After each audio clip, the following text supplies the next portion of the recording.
Welcome to Sincerely Me, a podcast about self-discovery and inner work so you can cultivate a deeper relationship to yourself and show up more fully in your work and life. My name is Tallia and I'm honored to be your host. Hi, everyone. Welcome back to the podcast. If you gave me all the time in the world to record an intro about this week's guest, you would be here for the rest of your life because I have so many great things to say about Miss Deborah.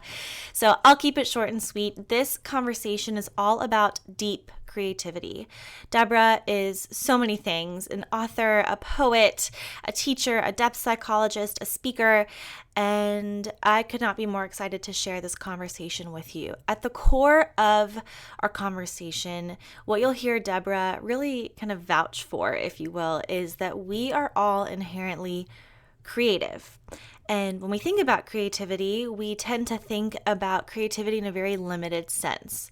I wouldn't necessarily consider myself a creative. I think when I think about being creative, I think about creating something beautiful. I think about art or music or just some kind of like direct output that other people can then experience, versus creativity being kind of a core, almost spiritual value that all of us have within us. So enjoy this conversation. As with any and all other episodes, if you resonate with it, if it just makes you feel warm and fuzzy, if there's something you take away that you just want to rave about, let us know. Leave us a review, rate the podcast. It's so helpful. And that's all. Enjoy the conversation with myself and Miss Deborah Anne Quibell. Hi, Deborah. Welcome to the podcast. Hi, Tallia. Thank you so much. I am really honored to be here with you. I could not be more excited for this conversation and hope that we can pack it all in less than an hour, because I have no doubt that you and I could record our conversations for days. But I want to start at a super high level, unpacking the concept, the idea, whatever you want to call it, of creativity. You and I had a brief conversation before I hit record, and you had this message around the fact that all of us are inherently creative at our core. And I think it's so true that many of us either define ourselves as creatives and identify as creatives or not as creatives. But to recognize and to come back to the fact that no, it's in there. It's there for all of us to access. I would love to start with that. Would love to start with what is creativity? How do we think about it? And then how do we all access it, knowing that it's deep down within us somewhere? Yeah, absolutely. It's a really great place to start, and also not such an easy place to start. But I think it's really important. And, in all the work that I've done over the last few years in the field of creativity and in the field of depth psychology and in my own kind of spiritual practice and life of meditation, what I have come to understand is, or the way I define creativity is that it's this inherent quality or gift that all humans have within us. And I say the word quality because I think of it in the same way that I believe all humans have the inherent quality of kindness, right? Mm-hmm. Sometimes we feel as if we've cultivated kindness through our efforts or through our reflection or through our inner life or how we've chosen to be in the world. And I think it's a similar kind of practice of cultivation around creativity. And so it's interesting because a lot of people will say, well, when it's time for me to be creative, I just can't think of anything to create. I'm not a creative person. Yeah. But usually in those conversations, you discover that the person hasn't spent a lot of time practicing or cultivating creativity. So when they're put in a situation where they need to call upon it, it's a challenge. In the same way that if we haven't cultivated the energy of kindness and we're put in a situation to be kind on the spot, it's not the easiest quality or inherent position to take if we haven't kind of worked on that aspect of ourselves. And so these kind of inner qualities that we all have access to that are in line with our inner being or our inner nature, kindness, compassion, generosity, we hear about all of these in the spiritual world, but we don't often hear about creativity. And I think it's important to put creativity among our inherent inner qualities. I love that you said all of that. I resonate so much with this because I actually sat down with someone last week and he asked me, I'm doing some one-on-one work with him, and he asked me how is your creativity these days? And I kind of just laughed and I was like, well, my work isn't creative. And he laughed right back at me and he was like, I'm sorry, what? Like, what do you mean? And I think I tend to think of creativity in this box of, artistic creativity, maybe music, creating things with your hands, making things. I'm so limited in the way that I think about creativity, and I feel like it's maybe safe to assume a lot of people also think in the same way. So I love that you're kind of bringing creativity into this, into the same category, if you will, as things like kindness and compassion and things that we don't even question are inherent and are worth cultivating in ourselves and in our lives. So I love that you're kind of calling for this to be paid just as much attention to, if not more. And one of the things that you also shared with me earlier is the importance of not just redefining creativity, but also recognizing the importance of, and to use your own words, and I'd love for you to unpack this a little bit more, but recognizing how important it is to own the impact of your creativity. So can we unpack that a little bit? Absolutely. And I think first, a good thing that's kind of a humorous conversation you had before. I was reading in preparation. We published a book called Deep Creativity, 7 Ways to Spark Your Creative Spirit, back in March with Shambhala Publications. And in preparation for the book proposal and that whole process, we started to look at some studies that were done on creativity. And a Fast Company study was really interesting. It reported that 60% of CEOs think that creativity is the most important skill for a leader to have. 60% of CEOs of major companies, the most important skill. I thought that was really a fascinating statistics. And then another global study done by Adobe had said 1 in 4 people believe they're living up to their creative potential. And yet 2/3 of us believe that creativity is important to society. And so it's true in a way in our modern day life that creativity has become aligned with the artist.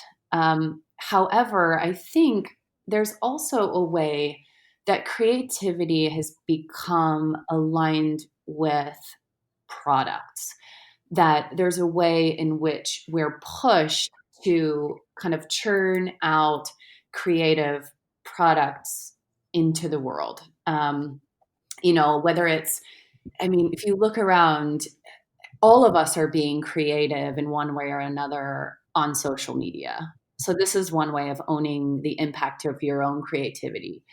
When you sit down and put something out into the world that wasn't there before, that in itself is an act of creativity. And I think what the premise of the whole book was that there's kind of this movement in the understanding of creativity that it's a quality that has to be used for the benefit of our work or our company or our progress in our academic or our employment, field of specialty or employment. And I think that's it can be an incredible asset. But what we kind of the whole reason why I spent so much time writing a book on creativity was because I felt like in that something was missing, that we've lost the value of the creative process. And something magical happens when we move into a more creative space of being, and we focus on all the insights and reflections and introspections that can come alive through whatever medium of creativity we're using. I mean, it could be going out and taking a picture of your family with your iPhone. I mean, that is a really accessible form of creativity. But in the process of doing that, something comes alive within us. And that's the important part that I felt in so much of the way that we focus on, creative products has been kind of lost. At least it was my experience working in a lot of fields as a writer and et cetera. So Okay, I'm having like a million light bulb moments right now. So the first, and you've somewhat touched on this, but I think it's worth hitting home a little bit harder. It's that when I think of creativity, the verb form that comes to mind is to create. To create is tied to a physical output. So we're not creating and being creative for the sake of creativity. We're creating for the sake of doing and making and having something to show for it. But I think to your point, it's more of returning to creativity as a way of being, not a thing to do. And I think so much of what stifles, mentally at least for me, stifles my creativity is the pressure for it to turn into something, absolutely. for it to, yeah, like physically manifest into a creative thing, versus just exercising my creativity for the sake of nothing else but that.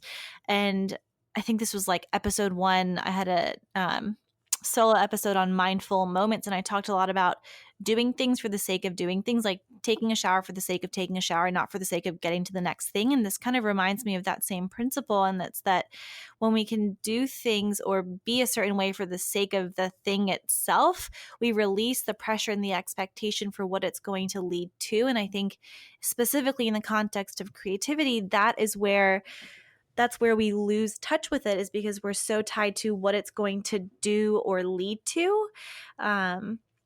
And yeah, just that simple like recognition of the verb form of the word to create in my mind is synonymous to doing. And it's so not about doing necessarily. It can be, but it doesn't have to be. Absolutely. It's both the pressure to produce and Yeah. the internal dialogue around how it will be received and or judged by Yeah. others. Is this Yeah. good enough for me to put out into the world? Yes, I write poetry, but I don't want to share it with anyone because it's not good enough.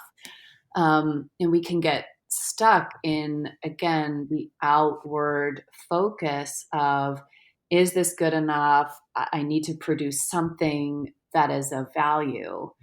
But that is the exact movement that cuts us off from the depth of the creative process. And the Hmm. creative process is a process of self-discovery, because as we move into creativity, the very act of creating is an inherently sacred one. Creation is happening all the time around us, and we experience this creation as sacred and as holy. The creation of life within a mother's womb, the creation of a flower after, the darkness of winter. There's so many aspects of creativity that if we kind of just plucked that flower, we've missed that whole process of, the the seed and what comes from the different seasons and how that flower came to be. And Mhm. that creative process is where we discover so much about ourselves in the creative process. And it's not all positive things. So it's not as if we say, okay, I'm going to focus on the creative process, and all of a sudden these creative juices just start flowing. But that's not what spiritual or personal transformational work is about. We might move into our creativity and in the creative process realize, wow, I have so many ways that I doubt myself. I have so many ways that I have allowed the voices of other people to come into my heart or into my head. And just that acknowledgement, that awareness is a huge step forward in self discovery, because then you can't do anything about what you're not aware of. If we're not aware of Yeah. something, we can't do anything about it.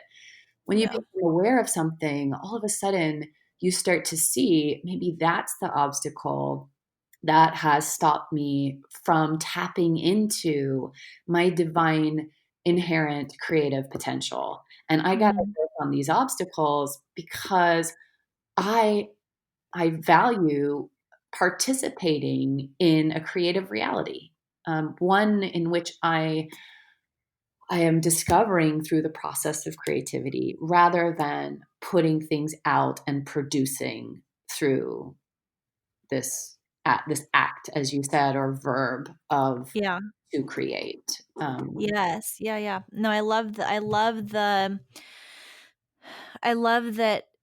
it's more about the process of creativity as self-discovery. And I think you're absolutely right in that when I this I haven't done this in years, but I think there's a reason why that's worth maybe exploring. My dad's an artist. He owns an art gallery. He's very much in a very creative and artistic field and line of work. And my the most fr- like the most frust if you were to tell me to go stand behind a blank canvas with a paintbrush, nothing sounds worse to me right now Well, you should than doing that. probably go and do that. What was that? You should probably go and do that. No, I totally should. I absolutely should, because I think And stand in the what I middle can of all already that resistance and see what it brings up in you. yeah, I know, and I can already tell you what it's bringing up. It's bringing up the reality, or one of the, I guess, limiting beliefs maybe I have around, not even that. Okay, it's bringing up, let me see, I'm thinking out loud with this. Why that sounds so awful to me is because it resurfaces the fact that I only like doing things that I know I'm going to be good at doing, that I know I'll have some, not even something to show for necessarily, but like that, um, yeah, that I'll be good at doing. Hmm. So the idea of like doing something that I don't, and not knowing the end, what the end result is going to be, is somewhat like a giving up of control thing for me, and I'm fully aware of that as an opportunity to do some work. Um, but there's that, and then there's also the retelling of the story, which forever has been, I'm not a creative person. And how, What would it look like if you said, I am an inherently creative person? And you stood, you know, it doesn't have to be painting, but you brought this up, and I think it's yeah. fun to work into this. Is if you did stand in front of that and with the inner mantra of I am an inherently creative being, and maybe even giving yourself some time in meditation or 5 minutes before you would paint to connect a little to however it is that you connect to the deeper aspect of your being, whether it's meditation, whether it's prayer, whether it's doing a crazy short dance. um, Yeah. Connecting into a deeper part of yourself and seeing what happens if you let go of the need to be good. Um, Yeah. this need to be good cuts us off from so much of our inherent potential. Hmm. And I remember one of my favorite poems by just the most brilliant poet, I believe, of our time. She's just left the body, Mary Oliver. It went something like, I don't need to be good. I only have to let the soft animal of my body love what it loves. Mm. And I love that so much because it's a permission not to have to be good, but to try to ask yourself, what is it that I deeply love to do, and that is inherently creative, and can I, uh, can I allow myself permission just to move into this, without Hmm. to be good anymore. Um, and I think often we surprise ourselves. And, um, I remember once I was working in a village in India and we were painting a library for young children. And I remember thinking the same thing, Talia. I was like, oh my gosh, I have to create a magical, imaginative place for these beautiful young beings. And I can't paint like at all. Like I'm a terrible painter. And I remember something happening in that moment where I just said, I am an inherently creative being. I am just going to try this and have fun with this process. And I was really amazed what happened at the end of the whole the whole thing. But wow, did I have to come up against some Yeah. really critical and cynical and self-doubting aspects of myself. Absolutely. Yeah. That's where the gold is. Um, Totally. And I like, as you asked that question, what would it look like? I think such a bigger thing for me right now in life is to find ways to connect more to my inner guidance. And I think, the question I would want to sit with before I pick up that paintbrush standing in front of that blank canvas is what is again like releasing the pressure to be good, but also asking myself, instead of like, well, what do I want to paint, it's taking a more, I guess, spiritual and curious approach to it, and asking things like, well, what wants to emerge from me? How can I be curious what about it and recognize, like, what if it's not coming from me at all? Like, what needs to come from me that I really have no power over, and just like removing myself from the equation, whether it's ego or whatever, and like letting whatever needs to come out. That's the question that popped up for me. And I think that could definitely help me mentally in absolutely. the process. Absolutely. I think it's an amazing reframe that you just did there. And it's one that, it's very depth psychological of you. Carl Jung and Richard Stillman would be very happy. But really, it's what wants to emerge through me or from. Yeah. And that's one of the major core foundational concepts in deep creativity, is that this psyche is inherently creative. The unconscious is inherently creative. We use the example often of dreams. Hmm. We're not participating in the creation of a dream, and yet often we go to sleep at night and our psyches create these really imaginative or interesting or detailed stories and dramas and characters and figures that we aren't even aware of or participating in. And so, one of the things that we felt called to do was to say, okay, how can we participate more mindfully with the creative unconscious?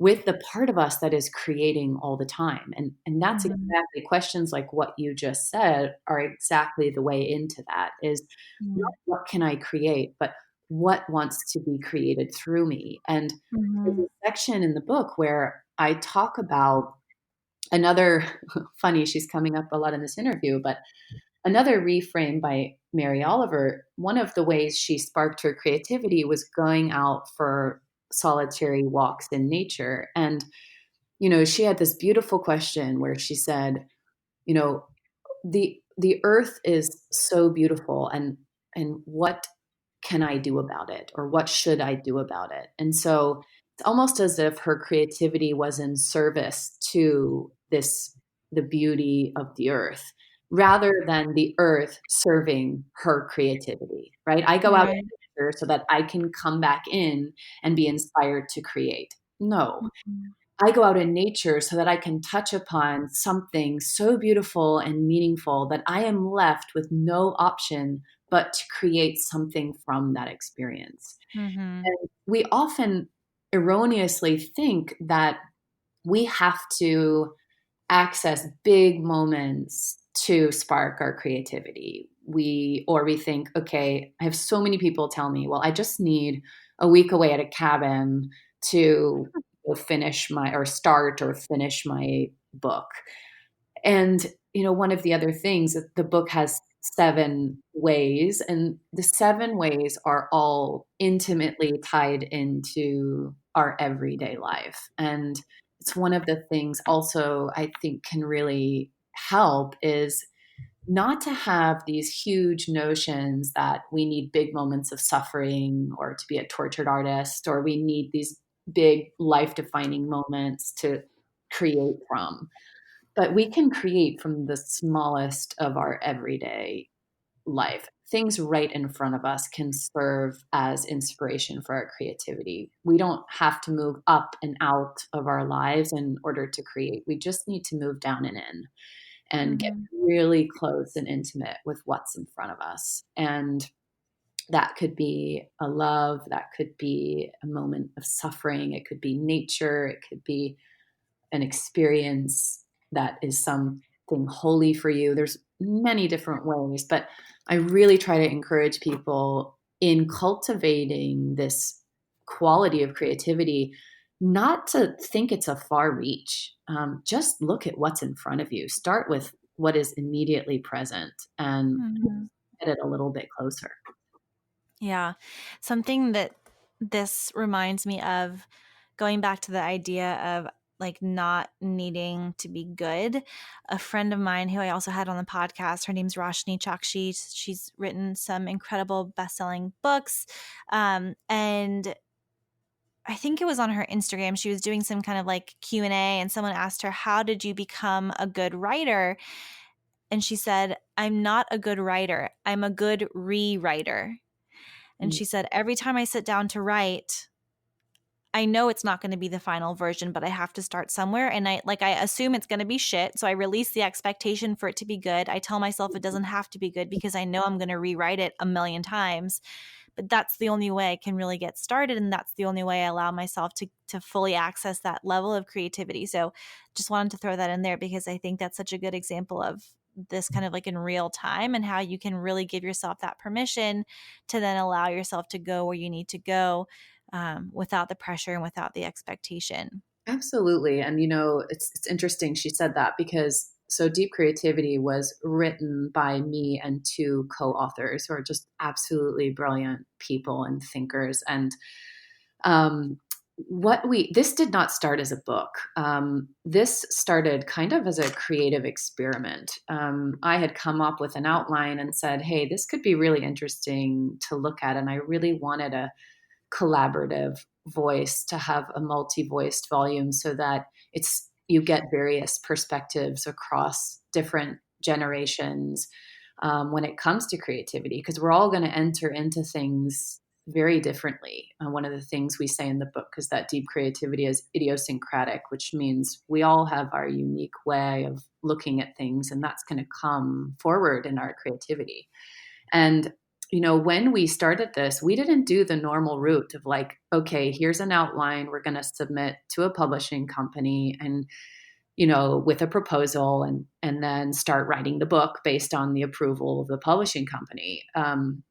We just said, we'd love to see what would happen if the three of us simultaneously wrote on certain topics that are related to creativity. And so we would just contact each other and say, okay, this month is the way of love, and go. All three of us are going to just dive in and write on how love has inspired or does inspire or spark our creativity, or give a different perspective on love and creativity, and then kind of come together after we've each gone our separate ways and see what happens when the three are brought together, and look at the areas of overlap, but really beautiful areas of divergence as well.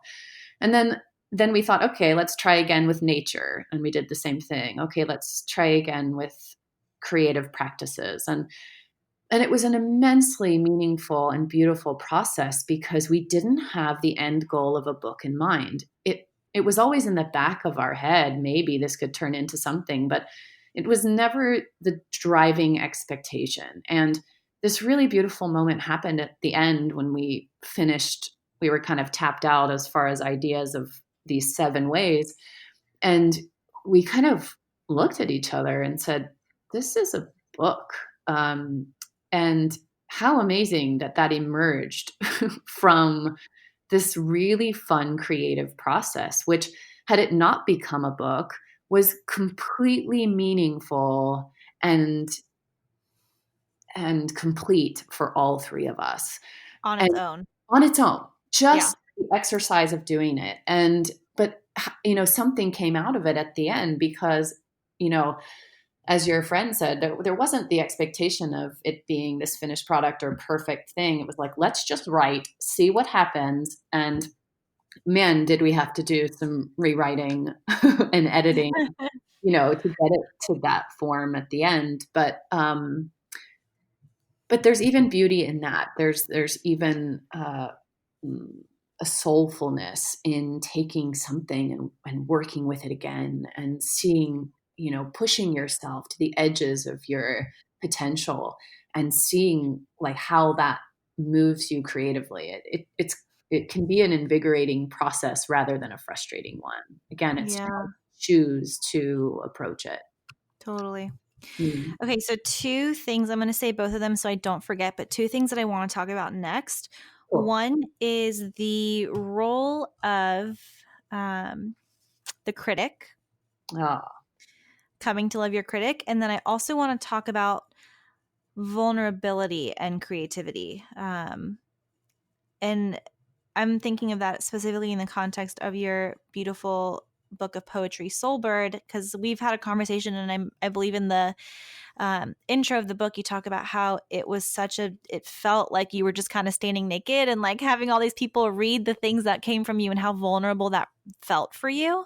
So let's talk about both of those things, vulnerability in the context of creativity and your book, because every single person listening needs this book. I buy it for everybody that I know.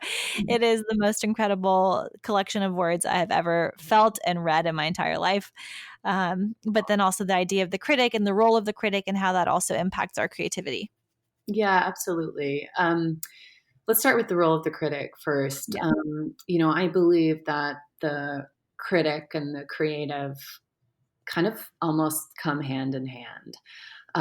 Because if you move out into the world as a creative, you're putting your work out to be critiqued. And so there's the outer critic, which we have very little control over. But the outer critic becomes a lot more painful and a lot more triggering when it hits upon the inner critic that we hold. When we've Mm-hmm. done work with the inner critic, when the outer critics start to talk because they will, then it's not as triggering. It's always a difficult swallow, but it's not something you choke on. Yeah. And there's a big difference there. And so I really had to do this work with the release of two books within a few months of each other. And I realized that the only way, and I say this all the time with people that I do coaching or work with, is that, when we come up upon a voice or an aspect of ourselves internally, so in this case, it is the critic. First of all, the most important thing is to be aware and catch that voice when it comes up. And what I have found such a meaningful, I wrote my dissertation on the practice of personifying, which is allowing a voice or a figure within ourselves to kind of take on a form or a life of its own. And when you do that, when you allow something to have like a form or a voice outside of yourself, you then have another to relate to. If you don't do that, what happens is the voice can take up a lot of space within your psyche. It kind of comes up onto center stage, and you forget there are other people in the play. This is the only voice that you hear 80 or 90% of the time, especially when you're in triggered situations. And so I have really, really encouraged people, not just with the critic, but with any challenging voice, to befriend those aspects of themselves. And that sounds very strange because we often want to push away or repress the parts of ourselves that we don't like. But when we repress something, it just simply breaks through with more energy and more charge. And so, I think it's a really important inner practice for any creative to come to know and to love the inner critic, to ask, what it has to offer. Because with every kind of negative, if we divide positive and negative, which I tend to try not to do, but with any more negative voice within ourselves, there's always a gift that it brings. There's always a way that it has some roots of wisdom or another layer of revelation that it can give to us. And so I actually recommend people sit down and write out a dialogue with the inner critic. Okay, why are you here? What do you have to say? How can I get to know you more?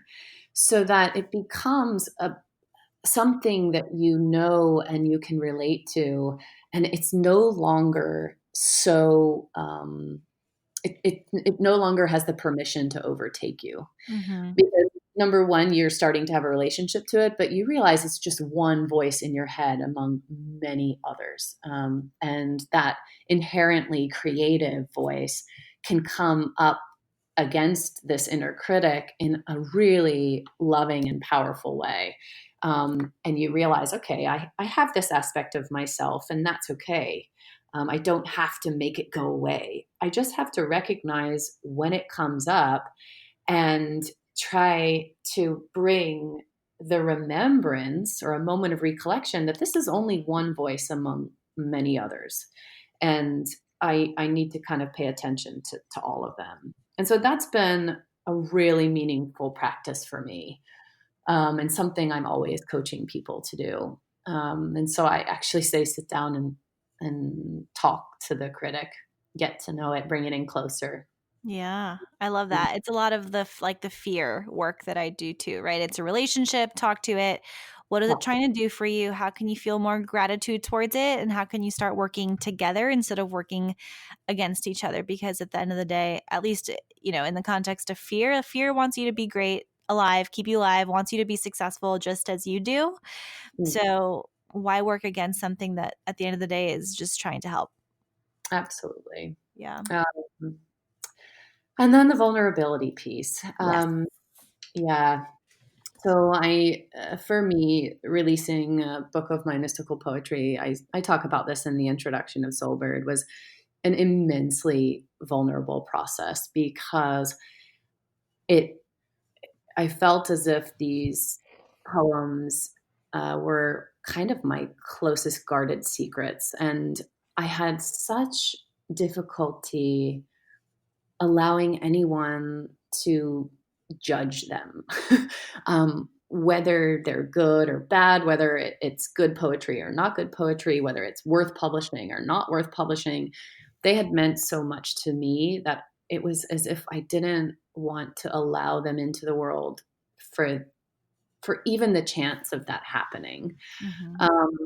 And what I realized is if these poems live within me only or on the papers around my desk or that there is no way in which, because I believe when we create, we are also an instrument for in depth psychology, we call it the daemon, or some sort of higher self or a voice comes through in the creative process. And it's important that we offer that out into the world. The world needs that kind of creativity right now. Mm-hmm. And I think it was that helped me get past my own vulnerability.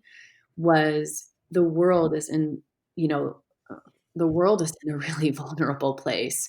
And the more of us that can offer authentic expression that's tied to some movement outside of our own individual interest, or that can touch people in a way that helps them to contact deeper parts of themselves, I've almost felt like the responsibility outweighed my own vulnerability. And that the only way, really, if we're being real, that we can show up in the world is to be vulnerable.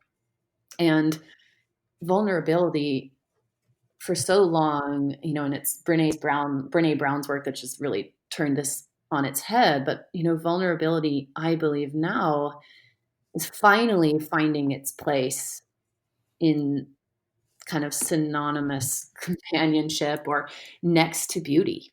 That it's almost as if we're waking up to say, don't show up if you're not going to show up and be vulnerable in one way or another, Mm-hmm. because then you're not being real. Human nature and human experience is vulnerable, and we can't avoid it. And when we try to avoid it, we move into the more surface ways of living or existing. And I believe we're really called to move to a deeper level of existence. And that's what helped me, was remembering that our creativity is in service. Mm-hmm. And when we can move into service, it activates the loving and heart part of ourselves. The Mm-hmm. service is connected to the heart chakra, right? When we serve others, or when we serve in any way, the heart expands, right? There's a warmth that we feel within us. And I believe that warmth is what the heart is incredibly courageous, more courageous than you can possibly imagine. And so I think it's the courage of the heart that helped me move past vulnerability. And I know when people get stuck and feel scared of being vulnerable, the first thing I tell them is like, you got to do work with the heart. You've got to figure out how to stand with 2 feet in the heart center, so that when you are vulnerable, you're simultaneously courageous, that those two can come together. And in you get out of the head worrying about what others will think or how you'll be judged, because the heart just accepts and knows that you're important and you're worth something, and so is your work in the world. Yeah, and at that point, you realize it's not about you at all. No, and it never has been, Yeah. and it probably never will be. Yeah. Yeah. So I feel like it's a good transition to go into the closing-ish question around what it means to live a life of significance. I feel like you've honestly answered that in so many ways already throughout the conversation, but I would love to more directly ask you what you think through your years of learning and teaching and working with people and being a creative force in your own ways. What has significance and living a life of significance come to mean to you? I love this question so much. You know that. I've talked to you about it before. Really, I encourage all of your listeners and everyone I meet to sit down and ask themselves that same question. Like, what does it mean to live a life of significance? And I think for me, I truly believe, first of all, that all lives are significant. By your very nature of existing, you are significant. You have a place and a gift and a uniqueness that is only yours to bring out into the world. And I think this is so important for us to remember.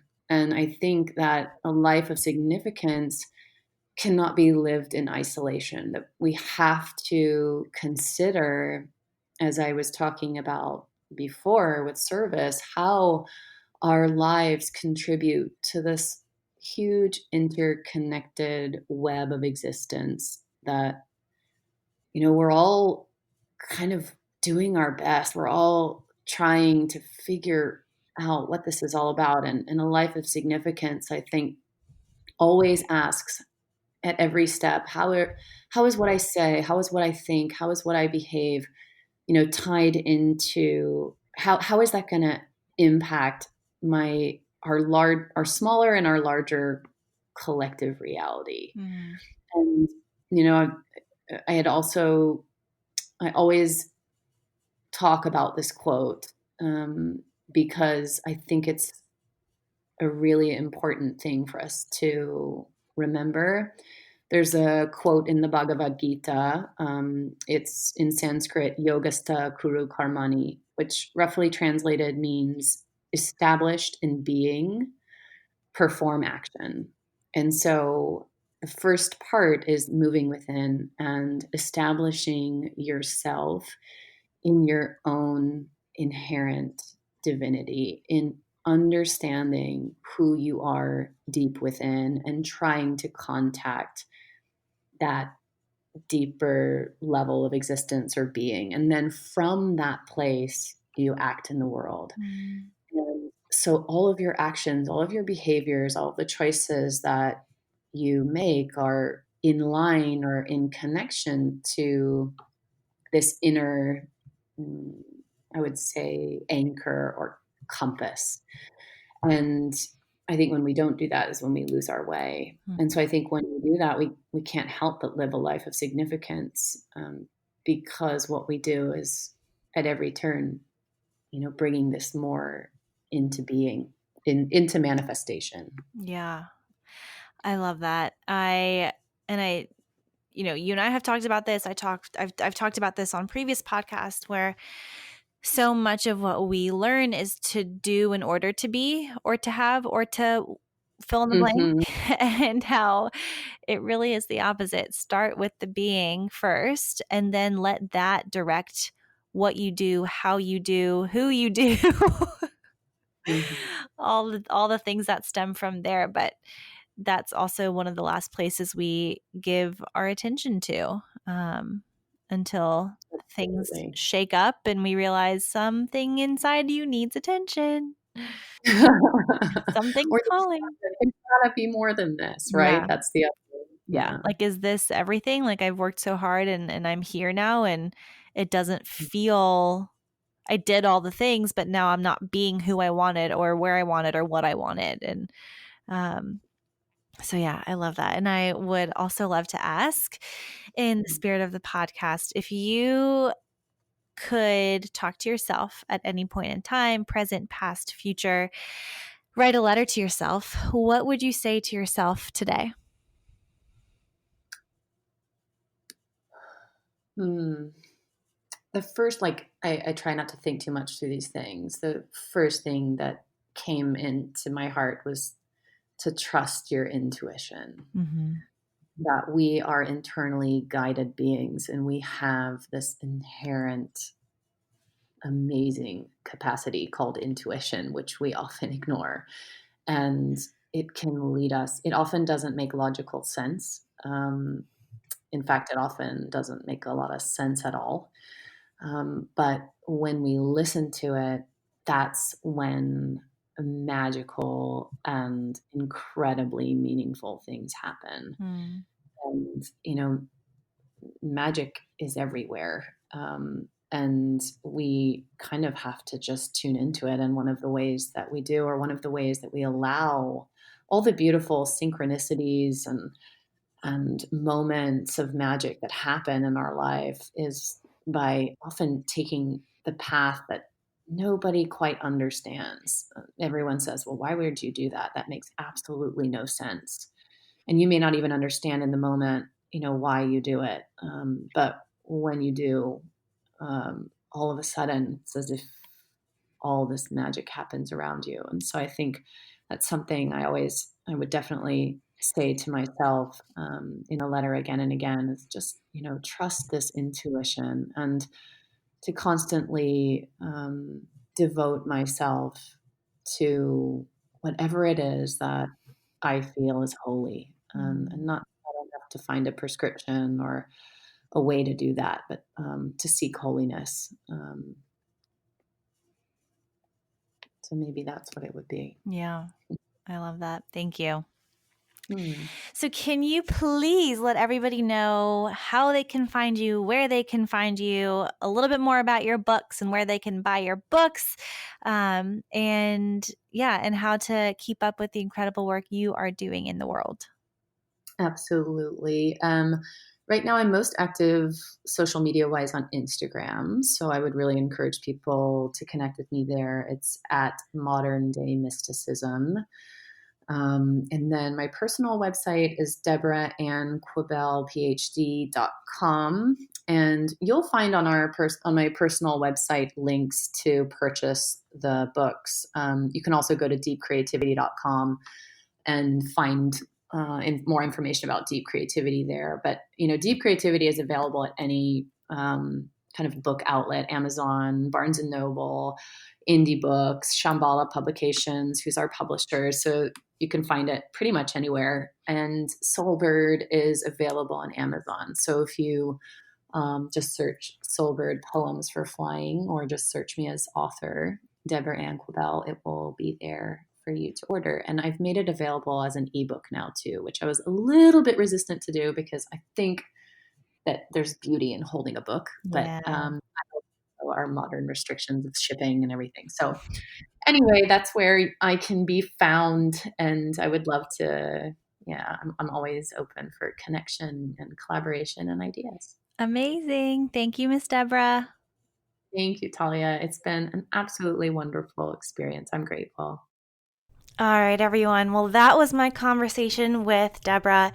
If you have not checked out her books, you are missing out. Soulbird is one of the most beautiful collections of words and poetry, and I really hope you all get a copy for yourselves. It is such a gift to give yourself the time and space to turn inward and dig deep and connect with your heart. And Deborah has such a beautiful way of guiding you into that space through her words and through her poetry. So thank you, Deborah, for all the beautiful work you put out into the world. And stay tuned, you all. Deborah and I have been having some really exciting conversations about potentially collaborating, working together, hosting some events. So nothing to announce quite yet, but I'll just leave that here as a little teaser. Her and I have so many thoughts and ways that we want to support people in their own transformation and in their own healing journeys. And so I've been really excited to get to know Deborah on a deeper level and explore how her and I can bring our magic together. To check out all the other ways you and I can work together, head over to my website, talliadeljoux.com. The next group of the Inner Work Circle will be taking off in January. Applications will be opening at the end of November, so lots of announcements coming up. Otherwise, have a great rest of your week, and we will catch you on next week's episode. Sincerely, me.